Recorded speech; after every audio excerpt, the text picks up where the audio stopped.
Hi, everyone.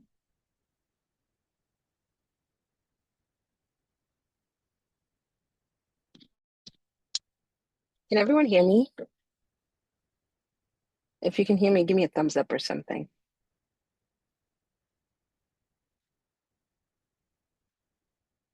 Okay, great. Perfect. Wonderful. Okay, wonderful. Great. Okay, we are going to get started. Hi, everyone. Welcome to Monday Momentum. Today, we're going to be talking about the difference between building a business and owning a job. This one is near and dear to my heart because it's something that I've struggled with, maybe still struggle with it, but working on it diligently. It's my big goal for the year. And a lot of us, a lot of people think they own a business, but what they actually own is a job. And it's a job that they've created for themselves. And I will say this, it pays well and it looks very impressive. But if they stopped showing up tomorrow, the whole thing would collapse, right? And if that's the case, then that's not a business. It's just an expensive trap that has your name on the door, which is fancy, but I think it's just a trap. And I want to say something that might make a lot of people uncomfortable, but if your business cannot function without you for 30 days, right, then you don't have a business. You have a job, which is okay, right? You just happen to be both the employee and the boss, and you have to understand that and accept it. And if you don't like it, then do something about it. And the worst part is that you can't fire yourself. I see this a lot and I've kind of lived it. And I see it especially with like physicians and high performing professionals. You start something on the side and then you leave your clinical work to build it, right? And I've seen that they do that thing, right, that they're really great at. They get the clients, they get the customers, revenue starts to come in, and then from the outside, right, it looks like entrepreneurship, which a lot of us want, right? But from the inside, it feels like you're drowning, right? Every single decision runs through them. Every client needs your face. Every dollar is tied to your time. The truth is, you didn't escape the treadmill, you just built a shinier one. And this is something that I have struggled with. And so again, right, the idea when we come together for Monday Momentum is how can we grow? How can we get uncomfortable in the position that we're in right now and move from there? And so this is what makes it so tricky, right? Even in the growth that you happen, it can feel like progress. And the reason why it feels like progress is because you're making money. Um, and that feels good, right? And it's also because like your name is on it. But if freedom was the whole point, right? Then if you're working more hours with more stress and less predictability than you had before, then what exactly did you build, right? And does that sound like freedom? So I want to ask an honest question, right? If you're listening, maybe listening to the recording or streaming, if you stepped away from your business for a full month starting tomorrow, what would happen, right? Would it be fine? Would it struggle? Would it collapse, right? So that's something that I definitely want you to think about, right? And you have to be honest with yourself with that answer. It's not judgment, it's just data. And today, I really want us to talk a little bit about it. So, what's the difference truly between building a business and really just owning a job? And I want to make this really clear. I think that the line between a business and a job that you own is not about revenue. It's not about how many clients you have. It's not about structure, right? All of those things are like there are few. I would say that there are few dead giveaways that you're on the wrong side of the line. And again, right, you might be listening to this and you might be on the owning a job side and you want to actually get to the business part, right? Actually owning a business, right? So the first sign that you might be on the wrong side of the line is if you are the product. And this one was hard for me. So if clients hire you specifically, right? If your name is the entire reason why people say yes, if there is no version of your offer that does not require your personal time or your presence, right? I don't think you have a business model. I think you just have maybe like a personal services practice of sorts, right?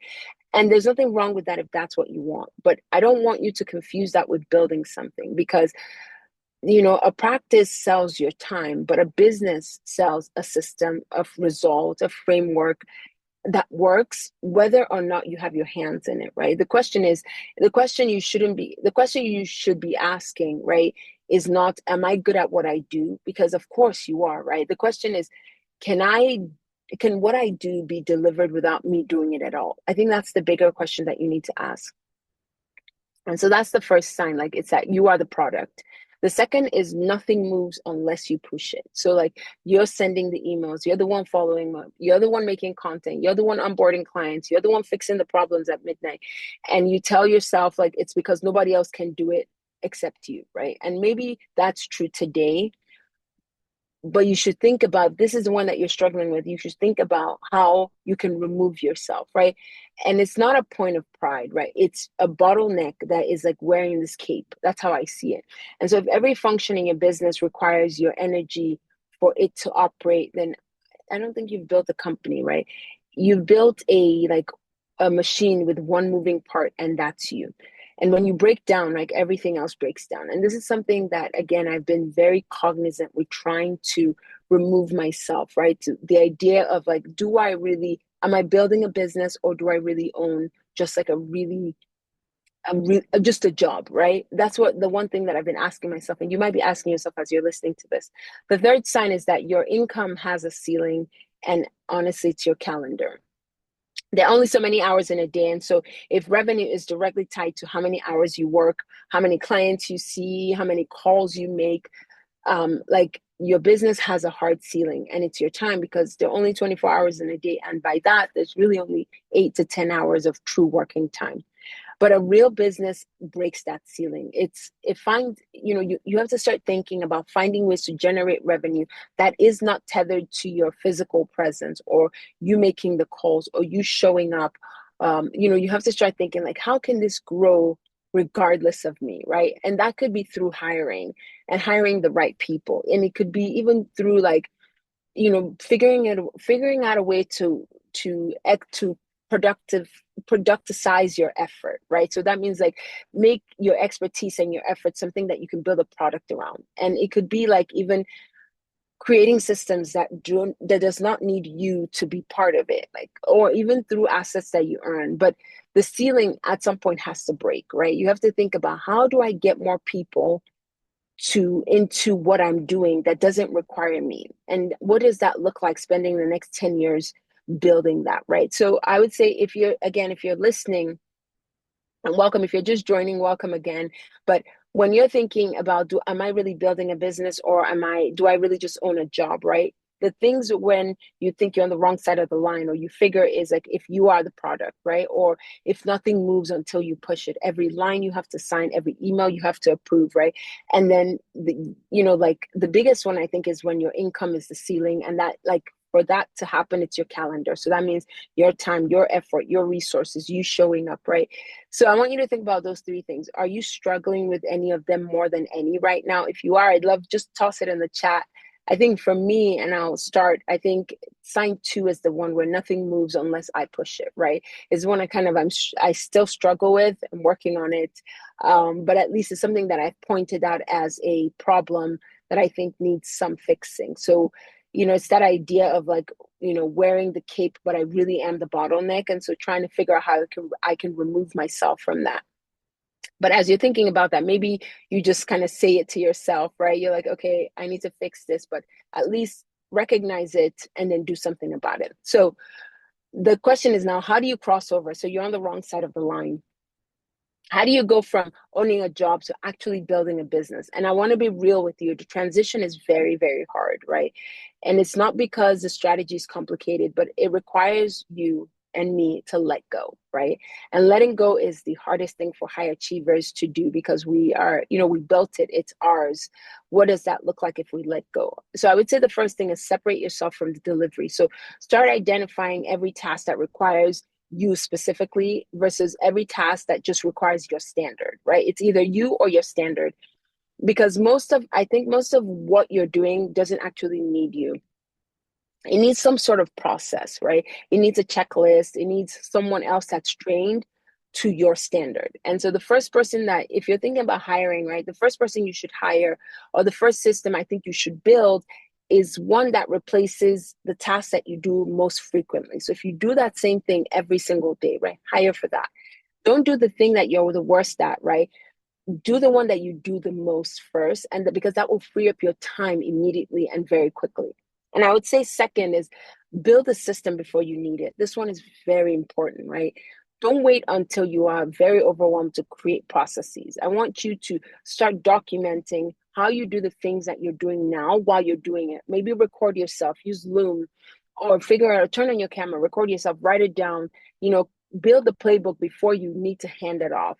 because what happens to most people is that they hit, like, there's this capacity in the ceiling and they hit it, and then they panic hire someone and they have nothing documented, and then the new person fails and then you say, oh, nobody can do it like me, right? That's not proof that you're irreplaceable. That's just proof that you didn't build a system. So if there's something you do repeatably, just keep doing it and keep documenting it. And then I would say the third one is to change how you measure success. You know, stop measuring success by how busy you are. Stop measuring it like by how much you personally produce today, right? Start measuring it by how much the business produced without you. That is so important. I'll say that again, right? Start measuring success by how much the business produced without you. That is the number that matters the most, right? Revenue that came in while you weren't working, that's important, right? Problems that get solved without your input, that's growth, right? Clients who were served and they didn't need to talk to you, that is 1000% awesome, right? That is a business, right? It's when those numbers start growing, then you start building. When only the numbers tied to your hours grow, then you're just going to keep working harder. And again, right, that is just buying a job. So I would say, as you think about it, right, this is something I think is so important, especially when you think about like the true definition of entrepreneurship and building, right? So think about the side that you're on, which is the wrong side, and then think about how to progress to the other side.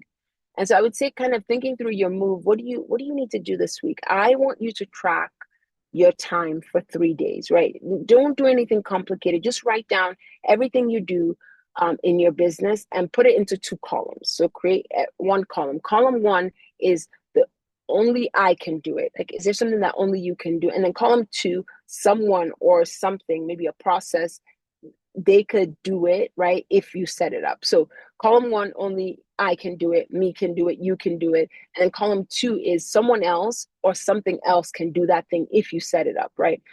And I promise you that column two will be longer than you think, right? In the beginning. And column one is your entire freedom roadmap. So, like, those things, or figure out how you can start letting go of it. Every item in column two is a task that's standing between you and an actual business, right? Every single column. So start moving things out of your hands into systems and into people. Do it one at a time. And I think that's so important, because here's the thing, right? The goal, when you built a business, or when you were thinking about building a business, the goal was never to be the hardest worker in your company. It turns out that way in the beginning. But as you start thinking about, like, how can I truly build a business, right? The goal is to build something that really works, something that will grow, something that gives you your time back, right? I always talk about buy back your time, but what does that really mean? Like, figure out how you can even implement that in your business. And you cannot get there if you keep being the answer to every single question and the solution to every single problem. And I'm learning this, right? And so, again, it's something that you have to sit down and reconcile with yourself. But you truly cannot be the solution to every problem, and you cannot be the person that solves every single problem and answers every single question. It's time to let your business grow up, right? Let it run without you being in the room. What could that look like? I was just this morning, I was having a conversation with a teammate, and I said, these are all the ways that we get clients, right? And I said, there should be ways that does not involve me, right? And so this is like, even in preparation for today, you could say I'm already thinking about this, right? Because I think it's very important. When you don't have to be in the room for that thing to work, for that business to grow, that's when you know that you have built something real. And I think that's the whole idea of really thinking through the difference between building a business and owning a job. And I think that that's the most important thing that you can have for yourself, or you can help yourself in terms of growth. So that's all I have for today.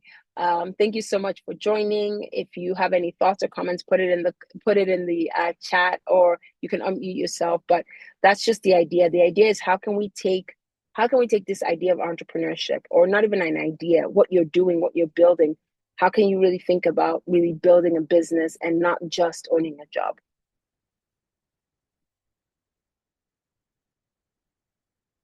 So that's all I got today. Everyone have a wonderful Monday. If this is something that you struggle with, then I would say start simple, write down your tasks, figure out all the things you do, and figure out all the things that can be done by someone else or a system, and then start working towards that. I think that's the most important thing, and that's how you can buy your freedom back. So everyone have a wonderful rest of your Monday and the rest of your week. Bye.